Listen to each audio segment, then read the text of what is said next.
You're listening to Wanderlust Diaries, the ultimate travel podcast for solo female travellers 40 and beyond who are ready to explore the world. Join me, Terry Reynolds, where we talk all things travel and why it's so important and what's stopping you from getting out there and exploring the world. We'll discuss the steps you can take now to fix it, empowering you to ignite your curiosity and set your heart free so that you have the confidence to travel wherever you want, whenever you want. Offering insights, tips, hacks, and remarkable women's stories along the way. So come on, grab your passport, pack your sense of adventure, and get ready to be inspired. Whether you're a first-time solo traveller or a seasoned globetrotter, Wanderlust Diaries is your community of like-minded souls, uplifting and supporting women over 40 who dare to explore. Welcome to today's episode of Wanderlust Diaries, and I am so pleased to say that with me today is Annemarie Strehl. Now, Anne is an expert of travelling around the world solo. She's written blogs. I believe she's written a book as well. We want to get into all of that because 2 books. I want to get into all of that so that we can understand why. Why would she do that? So Annemarie, before we get into it, just over to you. Just tell us a little bit about you and where you are in the world at the moment. So currently I'm in Germany in I think the most beautiful town in Germany. I don't have anybody disagree with me. I think that it's just objectively, and it's called Bamberg. It's close to Nuremberg, in the south. It's beautiful, with the half-timbered houses and the cathedrals, and just on a hill. There's actually 7 hills and beautiful nature. There's canals, there's forests, there's islands, and it's just everything. It's just so close to the airport too, within an hour, Nuremberg, and I'm off. And so that was a very strategic place for me to be. So, because also I am German, so it's always, it makes sense for me to be currently based here for a while, but I'm already setting my sights on going to Seoul in Korea. So I never want to stay put too long. We'll get onto that, I'm sure. So thank you. Like I said earlier, thanks for joining me today. So Thank you. Where you are. You've painted a lovely, pretty picture. And as you say, so close to the airport as well. I mean, what more could you want? Yes, that's usually my criterion.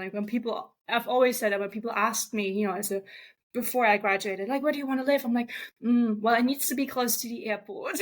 People are what do you mean? It needs to be pretty, and it needs to be I need to catch a train or a plane. I need to do that. And it sounds like escapism to a lot of people, and in some way it is.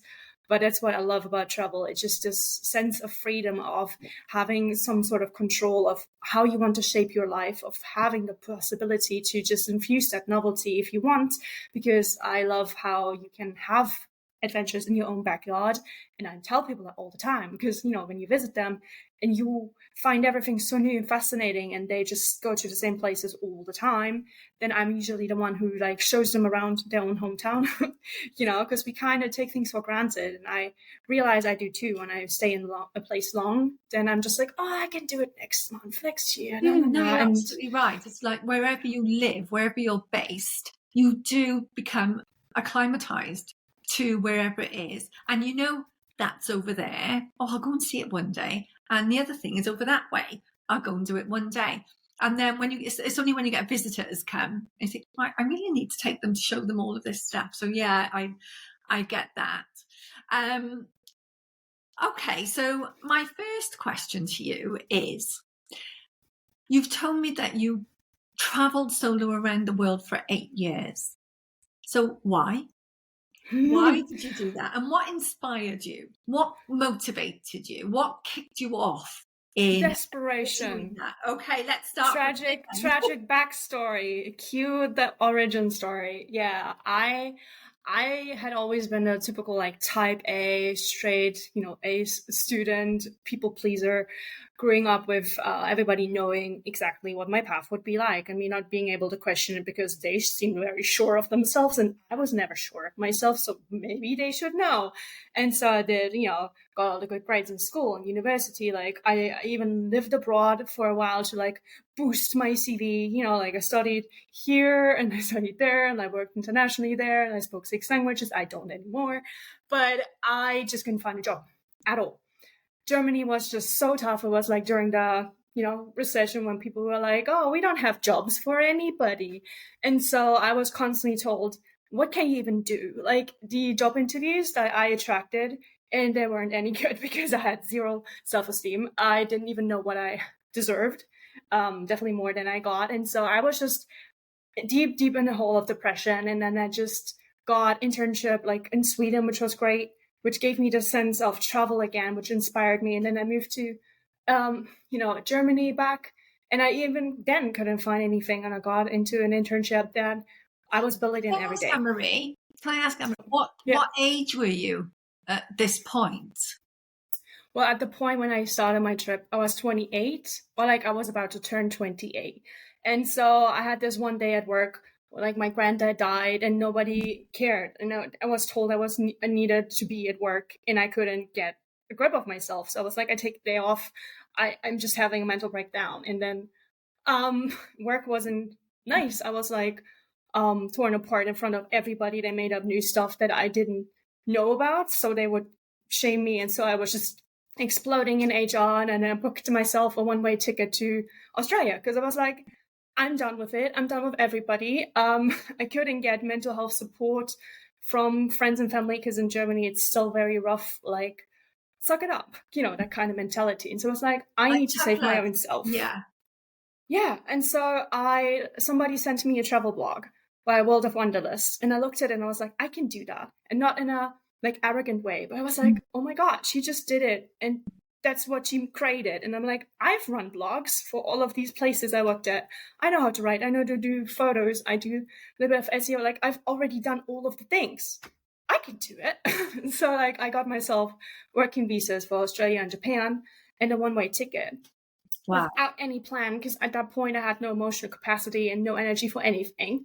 And I was like, you know what, new adventure, new me. So I ditched the type A, which was the other extreme. Don't recommend doing zero research at all. But that's what I did. I was just going to ask you about that because, as you're talking there and just saying, I just decided to go to Australia and Japan and, just got on a plane and went. But before that, leading up to that, you must have done some kind of research, even if it was for looking for a job or whatever it was.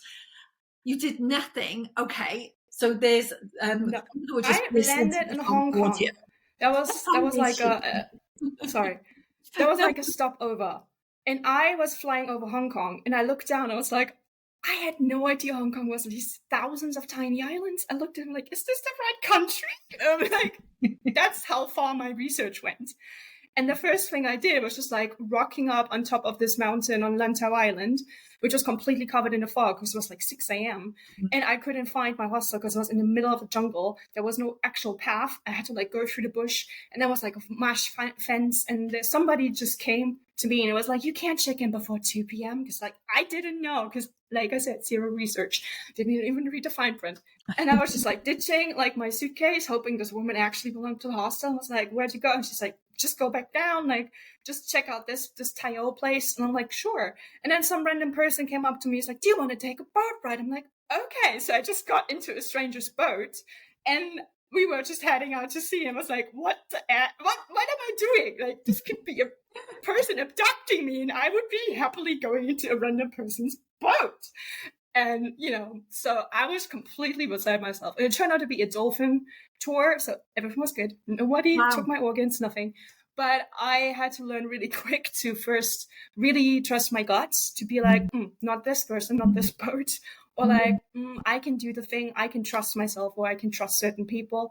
But then also do research. Yeah, that is integral. You learned from that, that... from being so, it sounds quite chaotic, naive, that you learned that you could actually trust yourself. And I think this thing is about your instinct and trusting yourself, and that trusting that you'll make the right decision for you. So although this might be in retrospect, after the fact of being a bit chaotic, I would imagine that's a lesson learned though. Yeah. Yes, because before, when I was a type A, I didn't trust anything to go right. I didn't trust myself to be able to cope. And so everything needed to be to planned. And if it didn't work according to plan and I timed it to the minutes, like I was a menace with people traveling with me. They were like, I don't want to see your face for another month. I'm grateful we did all the things we did, but I cannot see your face. I'm really mad at you right now. I need time, I need time to come around. And I was like, but we saw everything in this place. And they're like, yes, at what cost? Right. And so when I did all of these mad decisions, because like I said, I was in a really weird mental place, I really needed, I learned, because I have a very good intuition that I used to ignore. But when you travel, everything is heightened, your senses are heightened. And I'm a very skeptical person. Like I sense that, like, this could be danger. Like, this is like, I'm like instantly like everything, like scanning. I'm like, this is like, and then you just like, I can make snap decisions that still are logical. It seem wild and chaotic to most people. And in essence, I guess they are. But that's the thing with intuition. Like, I've met so many people along my travels that I'm instantly like, we're going to be best friends. I walk over to them and I adopt them for the day. We go on an adventure. I drop them off again. And that's it. Or some people where people were like, oh my God, he's so charming. Like there was this one person in this dorm in Australia where I was supposed to review the place. They put me in the most terrible room. Everything was coming off the hinges. It was gross. It was horrible. I'm like, why would you put me there? What Australia was this? That was in Byron Bay. Oh, yes. And yeah, so like there were these two lovely girls from London. And then they actually like talked to me about my blogs growing. At that point, I was so scared to talk about it to anybody because I didn't have the confidence that I wasn't any good. And they're like, nonsense. And then they hooked me up with somebody in London who helped me build a media kit. And I was like, damn, that's amazing. And then this dude glides into the room, the cheesiest smile, stick back hair. And I was like, he's bad. He's bad news. And the girls were like, oh my God, he's so swoon worthy. Like they were like all over him. I was like, ew. And then he was so trying to push us to go party with him, but I'm not a party person. I was like, don't like you. And I was like, there's something up with it. And the next morning he woke us up, rude. And he was like, thank you for the birthday. And thank you for all the gifts. And he smiled at me. And I was like, what did you do? And he walked out and was like, what did you stole my money. And then I walked down and I found I don't know why I left my wallet in my suitcase. That was like, I slept on my laptop and my valuables, but not the wallet. What was I thinking? And it was empty. It was cleared. And the girls, he made take out £500 or something each. And he took all of that. And he just walked out and thanked us for it. And I knew it. Like, I knew he was bad. And so that's when I really learned to trust my gut. And some people are always like, not that person. Yeah, and that's for whatever reason. I don't have to know why, but that's the most important. But that's that's such a shame, isn't it? And those kinds of incidents, thankfully, are isolated. But like you said, this is where you need to really research where you're going, where you're going to be. And I had some of those kind of stays, when I was traveling around, where I was in a dorm, and I'd be thinking, I'm not sure about this. And I'd have everything in the bed with me.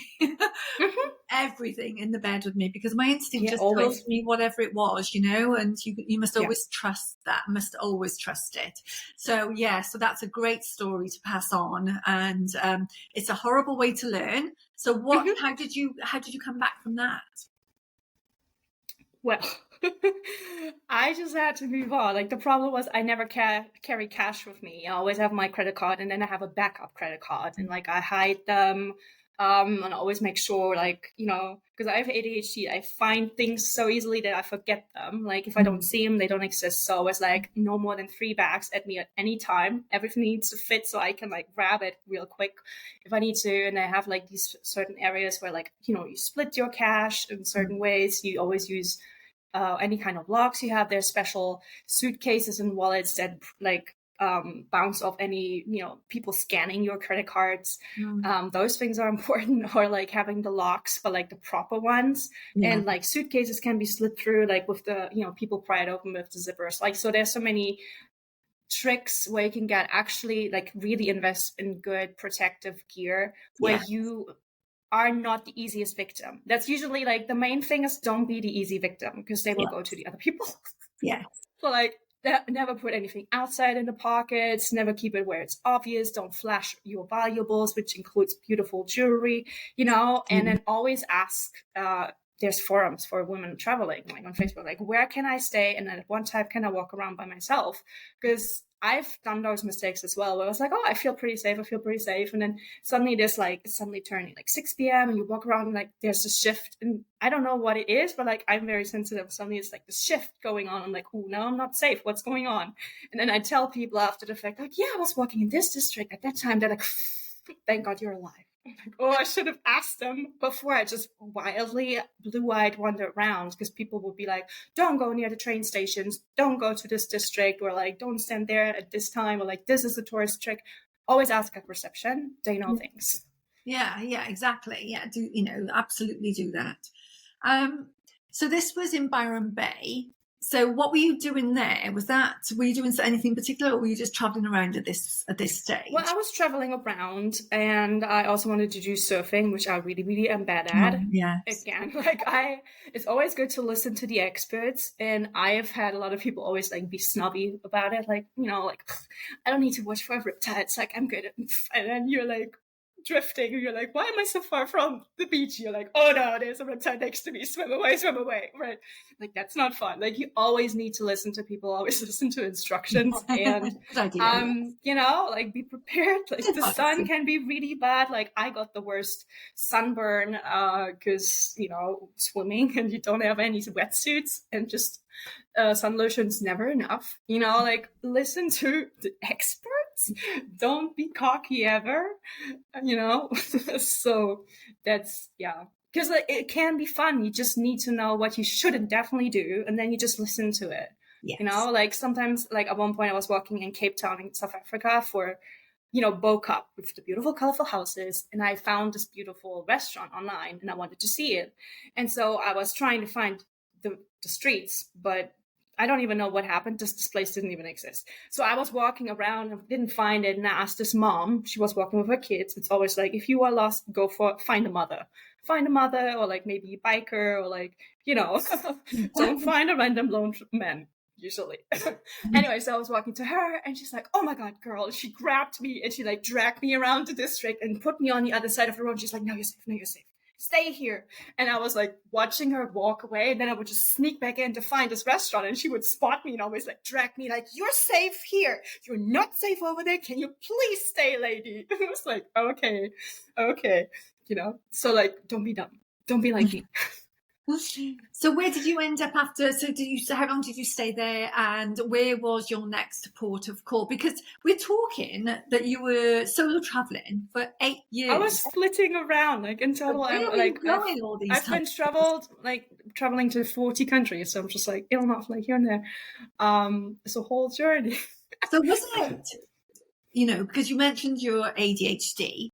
So was it a case of, right, I've been here now, bored of this, I'm going to get on a plane somewhere else. I'm not bored, but, right, I've seen this, I need to go somewhere else. How was it working for you? Was it literally, just it would just come into your mind, think, right, I'm going to go there now, and I'll try that.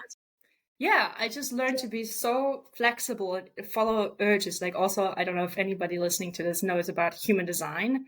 I'm a manifestor, and that's what we do. Like, we get a random idea that feels so important, that feels like you need to do it, like, otherwise you will burst.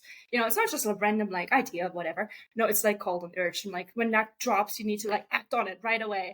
And it makes no sense. Usually it's like the dumbest thing you do, but it feels important, and then just do it, and then magical things happen. Sorry, just to cut in a second. I'm glad you're talking about this though, because there will be people listening to this who do have ADHD possibly, and do understand about human design, and the fact that you're talking about that will talk to them. So I love this is fantastic. But sorry, yes, I just wanted to say that I'm loving this story. So like, traveling ADHD and being manifested is not the same thing, but I find a lot of overlaps. But like, I was, because I'd never done any of these free-flowing travels. So I went to New Zealand, and I only had like the first 3 nights booked in Auckland, and I had no idea what to do. I was really scared and weird, but I also had the worst jet lag for like 18 hours. I was just like unconscious in the bed. I nearly fainted sitting down in a museum. And then I dragged myself up the hill and then just like fell unconscious in the bed, and then I woke up and everything was fine. Because like the climate shock was severe. My body couldn't handle it. I'm very sensitive. And same like again with the ADHD, like I was in Bangkok because people told me I would love it. And I went there and I hated it. So many smells. It was humid. It was so loud. It was dirty. There was like stuff on my skin. And I just couldn't for a week. I couldn't leave the bed. And I realized also how that actually helped me be kinder to myself, to be like, I don't have to do any of the top 10 tips. I don't have to follow any advice. I don't have to justify myself, which really, really helped me in my, confidence, in my self-assurance. And that's what travel is really a huge teacher of. That's why I love solo travel, for women especially, because nobody's there to tell you anything. And you realize you don't have to do anything at all. You don't have to justify yourself. Like if you want to chill by the beach, if you want to look cute in a bikini, go do that. You don't have to go to the museums. Or if you just want to nerd out and like cosplay around the world, go all the fairs like I do that. You don't have to do anything. And top 10, like screw that. If it's interesting to you, do that. But sometimes you're templed out. Sometimes you don't want to read any text in the museum. It's okay. Yeah. And also, it's about, don't be afraid to pivot either, Don't worry about, I've got this plan, or I need to do that plan. Yeah. No, you don't. You literally don't have to. You can do that another day, another time. Don't beat yourself up over it, because people do. I know I did when I first started, but I need to be here. And I said I'm going to go there, and I want to do that. And before you know it, you're overwhelmed. Yeah. And it all caves in on you. And you end up freezing then. And it's already scary enough when you're by yourself. There's nobody there taking care of you, checking in. Have you drank? Like, did you drink enough? Did you eat properly? How are your feet? Nobody does that to you. And then at the end of the day, you're in pain, or like you're hangry because you haven't found anything and nothing suits you right now. Or maybe you're in like Spain and everything's having a siesta and you're like starving, So like, it's so important. Those things, isn't it? This is what you learn, when you do get hangry, when these things do happen, you learn to, live with that situation. You learn how to deal with it. And I know I'm going to be right. If I am hungry, I know there's a 7-Eleven over there, or there's a whatever. I can do that. So you kind of become accustomed to knowing the situations you might get yourself into. Yeah, and learning about yourself as well, and being like, okay, this is what happens. This is what I do. This is my habit or my quirk, and you just accommodate that. And that's for me, like, because I didn't know I had ADHD until like 3 years ago. So I'm late diagnosed. And so like whenever I had the sensory overwhelm, I would get like really jittery, or like I would forget that I had like bodily needs. Like I just didn't find the toilet, didn't eat or drink. And then I was like, what's going on with me? Why am I like this? Why am I like weird? And then first off, there's all of these random strangers who are there. They help you. And I'm like, you don't want anything from me. You don't even want to steal me. They're like, no. I just want you to be okay, lady. I just want to help you get out of this trouble you created yourself. Like random people would give me a lift. And I had, like I said, been to type A. I was skeptical of everybody. I was scared of everything. I wouldn't trust anybody. But because I went into these situations and I learned to like check in with my gut, I'm like, can we go into this? Like, sometimes I would go like me and my gut. She's like, can we go into this car? Like, is this fine? And I would check in and there would be like no warning signals. I'm like, oh, gonna go do that. But you can always have the backup. Like, you screenshot the license plate, send it to your bestie. You have like, there's apps where you can share your location and travel tips and stuff. Like, there's always ways to make sure you're safe, to ensure that you're still covered. You don't just want to be blind and naive and hope for the best. No, because you can't control that. Yeah, no, absolutely not. And I remember you are right about random acts of kindness from people. I found that because I was away for a year. I didn't do the 8 years you did, but I was away for a year, and I found that, these random acts of kindness. And I was on a train going from Florida up to Memphis, and I got chatting to some people there, and they were going home to Memphis, and they were on holiday in Florida. And when I told them they were absolutely appalled at what I was doing. And you can't possibly be on your own. Please come and stay with us because it's late at night, that you're arriving. and they were so sweet. I mean, I didn't, but I mean, it was just so sweet that that they were worried that I'd be okay, and we'll get you to wherever you need to go tomorrow. Don't worry about it. And in one way now, I wish I had her, because it would have been nice to have experienced, I suppose. Because while I was traveling, I didn't really stay in anybody's home, stay with people. I did in Australia a couple of times. But I wish, in retrospect, I wish I'd have done that, and I could have experienced that. But it just goes to show how, when I was at Lax Airport, and a lady there said to me, "Oh, you can come to there's my card, come and see me." I was on a coach going to, I can't remember where I was, lady from Utah. This is where I live. This is my address. If ever you're in Utah, come and see me, and you just remember those people, that reached out to you. And it's not because I was particularly looking for help. They just wanted to. The people just want to help, don't they? Yeah. I love that. And that's what I do now. If I'm out and about and I'm speaking to somebody who's traveling, I want to know, are you all right? And I can help you do this or whatever. I think it's great to be able to do that. It's just a fantastic community, isn't it? Solo travelers we've all just got each other's backs, haven't we, at the end of the day? Yeah, that's what I love about the travel community. It's just so much more open because, well, they've been in a pickle, so they know what it's like, but they also want to bond with you because you instantly have the same shared interest, travel. Yes. And one thing I always found really sad, because I studied abroad for a bit, like in England. And, when you come back, you're like this gap year kid and everybody's like rolling their eyes. You made it your personality. You're changed. I'm like, yes, of course I have changed. I've seen different things. I've experienced a different culture. I question myself and my own culture, which is the biggest thing I didn't realize travel would do to you. It makes you question your own self, your world, which is necessary because we just always like to live in a bubble and don't question it. And it is so important to be this annoying gap year kid in a way, not to shove it to people's faces that you're better or anything. But no, you shook up something. You want to share that, but people don't care. And so the travel community, if you really travel instead of just vacationing somewhere, which is valid, but it's not the same as traveling, then, you have a completely different shared experience of feeling alien, not just because you're abroad, but also because you came back and you've changed and you don't know how to explain it. You can't just Bluetooth that information to people's heads.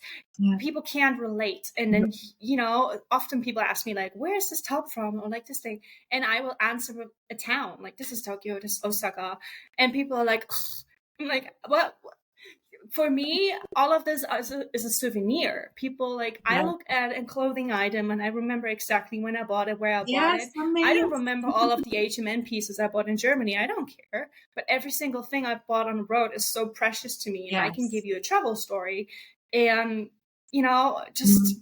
nobody actually cares. Like, it's not like they want to shop what I have. Like, why did you ask? I mean, that's why I love, and you probably love doing your blog for that reason. That's why I love doing this podcast, is because I get to speak to like-minded people who love travel, because your friends and family, bless them, they've had to put up with you for years talking about it, the same old stories and stuff. And I get it. But you don't, unless you're talking to somebody who's already done it or is interested in it and has a love for it. That's why, like I said, that's why I love doing this, because I get to talk to everybody and we're all on the same wavelength. We all had similar outcomes, similar stories to tell. We've all got all of that. And it's great, isn't it, to connect with, to connect with each other. Even just getting random travel tips. Like, I remember last year I was going through smaller towns in this area because I haven't really traveled as much here and I should take my own advice, right? And so I ate at this fancy restaurant and nobody was there at all. And this waiter came over, checking, what you're doing, whatever. And I don't know what happened, but he just mentioned he had just come from Vietnam. And I was like, sit down, sit here, tell me about it. And then he was telling me about this random waterfall, all of the crazy stuff he saw. And at the same time, I was Googling it, mapping, saving it on Google, where exactly was this place? Where did you cross the waterfall? And I was saving it for maybe someday I will go visit. But now I have the information. He's like, yeah, I can hook you up with this person. He does these tours. I'm like, give me the information. And I was just a random waiter, in a cafe. And I never talked to that person again. But it's just these small moments that when you travel, even if it's local, you have an entirely different way of approaching people. Because, in Germany, you don't talk to strangers. That's weird. You don't even properly smile at strangers unless you're in a village or you're hiking. Yeah. You have to change your persona a little bit when you start traveling. And doesn't it give you confidence as well? I think it's a great confidence boost. I talk about, for people who are looking to do this for the first time, they've not done it before, they're all a bit, they haven't got the confidence, they're a bit anxious and a bit worried about how to do it. It's that first time of even just going in a coffee shop on your own locally that you've never done before. You've always gone with friends, and it's just even doing something that small step will give you the best buzz. Yeah, it just makes you think, oh, I can do this. What else can I do? Even if it's uncomfortable, even if it takes a while.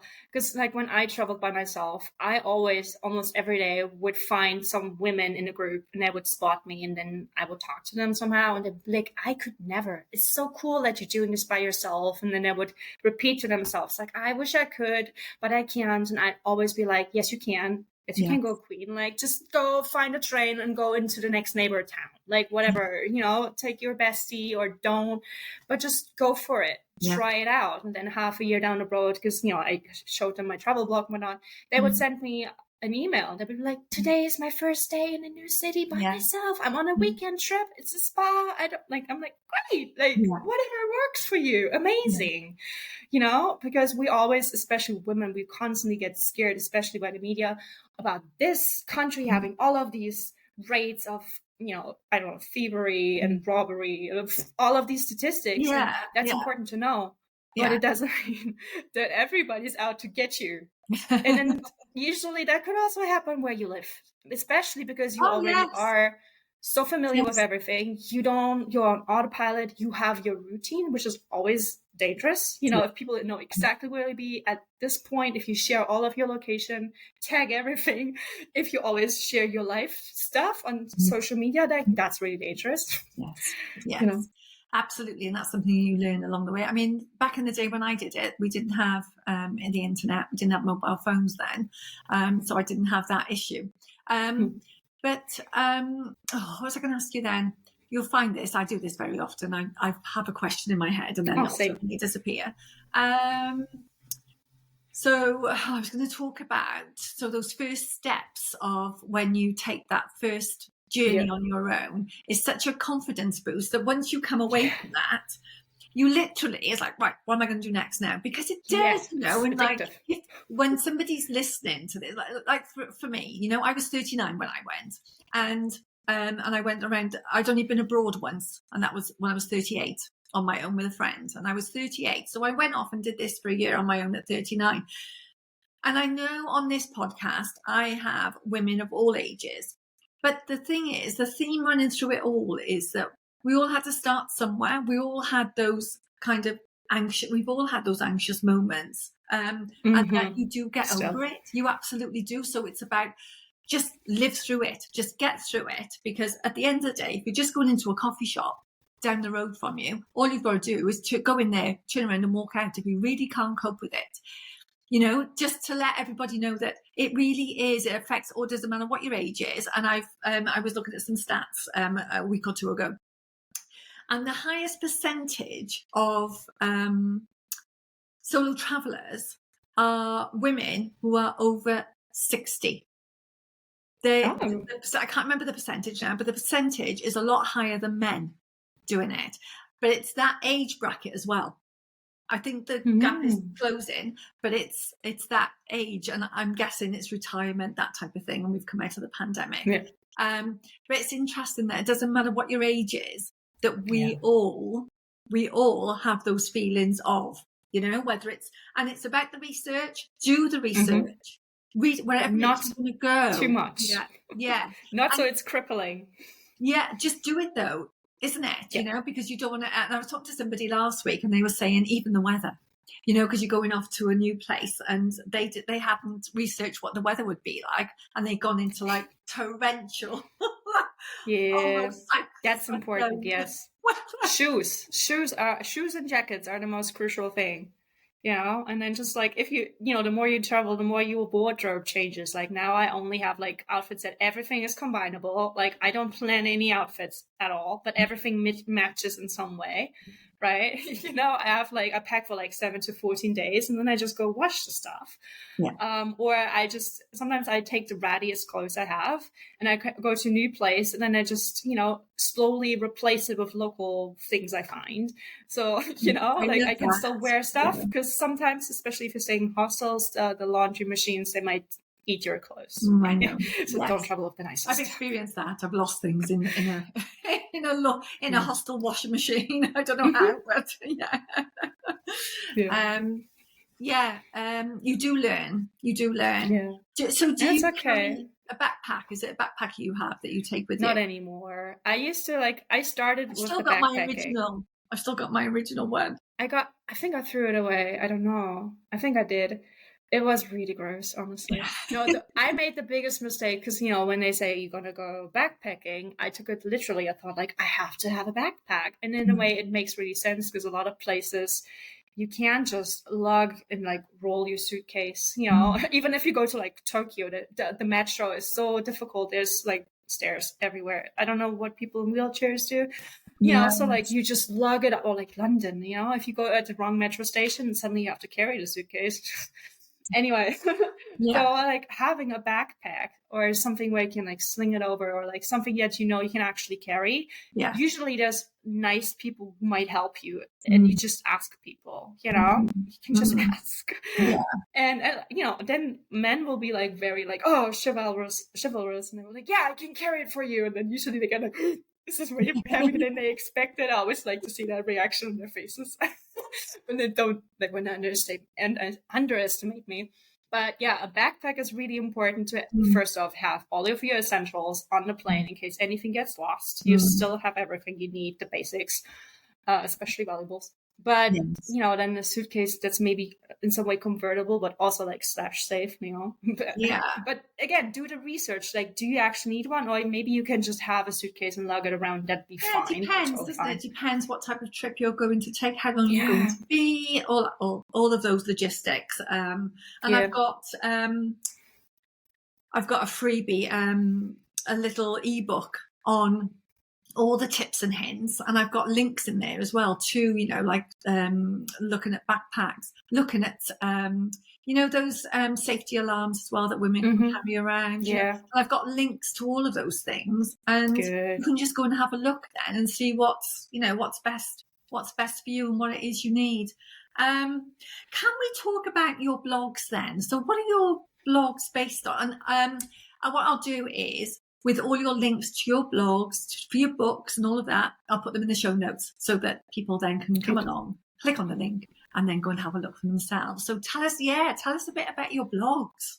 How many do you have to start? I have 4 at this point. They all run under like my Travel on the Brain umbrella. So like the core one is travelonthebrain.net, because that's how I started. Like I moved to Australia and had set up this blog. And I just wanted to be a travel blogger. I didn't quite know how, but I was like, I can do it, whatever. And so because things just magically aligned, people would just fall into my path. Like this one person I like ran into at Fashion Week. It was like me, like a ratty backpacker, I was just going to Fashion Week because it was just there. I always love fashion, and talking to this person who then turned out to be the director of the entire Fashion Institute. I'm like, damn.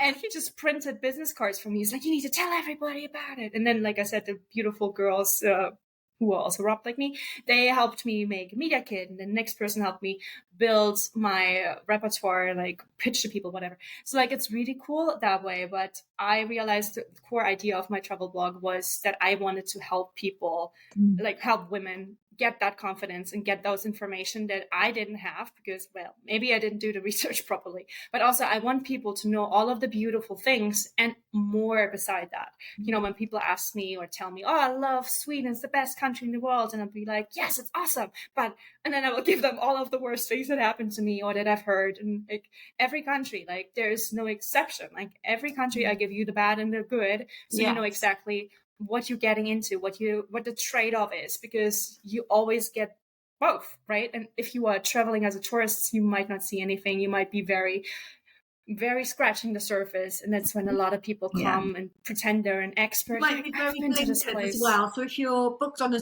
tour, that type of thing, you know, and you've paid for that, what sheltered is they'll take you somewhere and they won't show you the bad parts. It's all rose-colored glasses. And you know, as much as we talk about travel and like we're really excited about it, you know, you can tell that we love doing it. It's not always rose-colored glasses. There always are other elements to it as well. Nothing really bad, but just, you know, things do happen. So yes, it's not always, you know, 100% is going to be like this and this is what's going to happen. Right. And so that's why I think travel blogs are so important. And I don't think they can replace travel guides, because they are much more like factual based. Like these are the cool places to go. This is where the writer maybe went. Like even the more and more you're in the travel industry, the more you actually learn that it's quite impossible to have been to all the places that these authors who are not even paid as much as they should write about. You know, like, so it's really important to have travel blogs, but also see credentials, because a lot of it is also now AI based. You know, a lot of it is just so SEO automated, and those are the higher ranking ones, and they're totally annoying for smaller travel bloggers like me who want to write about places I've been to, where I've heard, like, I've collected the information from actual people who have been there, and I want to write about it, because again, I can't be everywhere all at once. And but I don't just write all of the information that I find online and just post it, because, you know, like if you type into AI, like this random castle, like there's so many in Germany. Like at one point I posted this ruin, it's just like a bunch of stones, right? I just tell me about this place, and it just made up stuff. It just was like beautiful ballrooms, and there's restaurants, and people come here to have weddings, and like it's just a bunch of rocks. You know, and like even some airline magazines have started doing that. Like it's just clearly AI written. So like, please always use multiple sources. Look at the photos. That's why I love video, because, you know, you can't really fake that. I mean, yes, AI can do it now, but like you can still tell. But, you know, these travel blogs and vlogs, you know, where people show you. People would prefer, you know, the reality, and go to a real also person. Yeah, and the same with, like, you know, you look at these beautiful photos of hotel rooms, then you go there and you're like, this is quite awful, because they use the fish lens, and so it look bigger and stuff. You know, it's like you learn to spot it the more you do it, but also like just do research from multiple angles, and especially when you read comments. Always read for the Germans. We are very picky. You know, read reviews as well of wherever you want to go. Always read the Germans. The German reviewers. We take everything apart. Nothing is up to par. That's a good tip. You know, take it critically, because we're very critical, like to a fault. But, you know, you at least know about all the things. Yes, you know it'll be a true account. So you've got 4 blogs. Like I said, we'll put the links in the show notes later.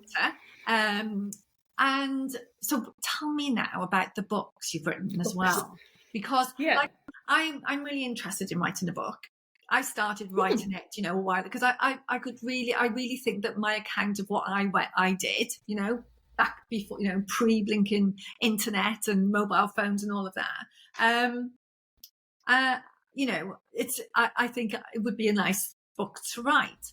But I started it. So this is what happened to me. You know, I started it probably about 18 months ago, did a few pages, notes, and I haven't looked at it again. So how do you go through a process of like completing one for a start? Well, I had a deadline, because like first and foremost, I had, like, the books are about the whole first year where I was in Australia and New Zealand. So, because so many crazy things happened to me, like all the time, that like they sounded like tall tales. Like, oh yeah, I was like kissed by a kangaroo, like a truck rolled over me, like I licked an ant spot, I nearly drowned over the Great Ocean Road, the Great Barrier Reef, and like I swam in a volcano. And people are like, what? And so all of this stuff, because I was traveling super fast, that at one point as I was going down the East Coast, I had blackouts. It was like completely reset. My brain was empty. It was so scary, because people were like, oh, where have you been? Where are you going? You know, the hostel talk. And I would be like, I don't know. I was like panicking. I was like, I don't know. I don't remember anything. Like my brain was just not giving me anything. And I had to look at my photos. I was like, this is where I was, you know, completely like like dementia, I don't know. And that freaked me out. And so I started looking at all like my travel journals, being more detailed with it and slowing it down. Okay, yes. Don't do this to your system. And then, because I kept telling people about my journey, which is also why I started the travel blog, so people would leave me alone. I cannot give you a personal account to everybody who's asking. Look at the blog, you know. So, and then Amazon had this thing to push, you know, the Kindle, where you can self-publish yourself, right? They wanted to push that, and so I had this competition where you had like, I don't know, like I saw it a month before it was closing. It was like, yeah, and you can win some cash prize, which I didn't. But I was like, that's my deadline. And so I would just harness my ADHD hyperfocus and just like write it all down and basically relive the journey. And I was so fascinated by like, oh yeah, that happened. Oh, I forgot about that, you know, and piecing it together and writing it into like little chapters, like short stories. And that was just, for me, that was fun because it had this artificial deadline that gave me a push and also made it less intimidating if you split it into like mini short stories. It doesn't have to have this big narrative plot, you know, like it's just my lived story. This isn't like a big edited travel account. Like I didn't have an editor or anything. Like those books I could probably rewrite. I don't think they're the best writing, but it's very raw. You know? It must have been very exciting to do that. And how long did it take you, Annemarie? Yeah, so like it took me, I don't know, maybe it was 2 months, like 1 to 2 months to finish the first one. And then afterwards you can still tweak it a bit more. Just concentrate on, is that all you did? Was just get it all out. Just get it all out on the paper. And then I was like, should I rearrange it? Should I cut this? Should I, you know, I had like my mom be my proofreader. Yeah. And she, like she was mostly just like in shock about all the things I did, especially the stupid things. I was like, Mom, concentrate. Take the emotions away. I can imagine. Maybe not use your mom as your proofreader. But yeah, so like also like it took away that guilt, because if you do it by yourself, you can always just re-upload. Like there's so many editions I went through, like people then read it, like I knew they're like, oh, I have some like notes on like stuff you wrote wrong. I'm like, okay, give it to me. And then I just rewrote parts so I could update it as I go. So it wasn't this big daunting thing, because, you know, ideally you would like to have an editor who like gives you feedback and stuff, but I just wanted it to be out there. I just needed it to exist, and then I can still tweak it after the fact. And then I really loved writing because it's so different in blogs, because blogs are usually very tip based. I didn't like how, especially with the shift to SEO, I couldn't just tell my wild stories, because how would they even rank? How would people even find them? And that really discouraged me from writing in the first place. And in the end, I wrote like AI now writes. Like I had no soul. I was just like, here's where to go. And like the sun setting over the blue azure waves, blah, blah, like the most generic stuff. And I hated it.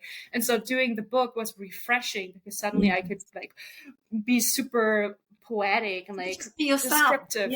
Yes, it was really, really fun. And then it was so much fun that I started writing the second one, which was about Japan and Korea, because like it wasn't as wild, but it was more about like appreciating the journeys and the culture and like describing it, as opposed to like, I did all of these stupid things, here's the stories. It's more like a travel account in a way, but it's only in German so far, because the other one I wrote in German and English at the same time. Because I was like, I couldn't decide. So I was like, write this chapter in German, and maybe then I switched. So I had to like translate both, basically. Wow. So they're kind of different in both languages. Oh, well done. No, that's great. And, you know, I can't wait to have the link to that so I can go and have a look myself. You know, you have fitted in a lot, you know, haven't you, over the gosh, how many years, you know, all your solo travel, doing your blogs, writing your books. I'm worn out just thinking about it, but I've loved talking to you about all of these things. We might even, and I say this on most of my podcasts because I could talk for another hour. I think we might need another episode actually. And we'll talk. It would be nice actually to talk about Japan and Korea. Oh yeah, I would love that. And maybe do an episode just on that and pad it out with everything that you can tell us about that. That would be right. And then hopefully I'm already in those countries at that point. That would be cool. Yeah, let's manifest this. Yeah, no, it would be amazing. Yeah. So thank you so much. before we actually go, what would be, because obviously, well, I'm hoping that people with an ADHD brain, because, you know, I need to get myself tested. I really class myself in there. Do you know what I find is a lot of people are talking about this now, and people are saying about jumping on the bandwagon, etc. But the more I read about it, the more we know about it, the more we can understand it, and the more the more I relate to it. So I'm fascinated. You know, I am literally fascinated. And for anybody who's listening to this, you know, who maybe know that they're actually ADHD, are there any, like, what would be the top tip that you would say would be useful for them? Well, for me, it's always noise cancelling headphones everywhere, all the time. So I don't even know how to travel with hats anymore, because I used to be the person with all the hats stacked on top of. No, just really know your sensory needs, right? Because travel is such an overload of everything all the time. It's very anxiety inducing, especially if you also have like autism, because, you know, you like your routines, and nothing is a routine when you travel. There's always something that will go wrong. Always. Like, that's just the number one rule. Just be prepared for something to go wrong, and know that there's a backup plan, you know? There's so many things I want to go with that backup plan. There should be another episode.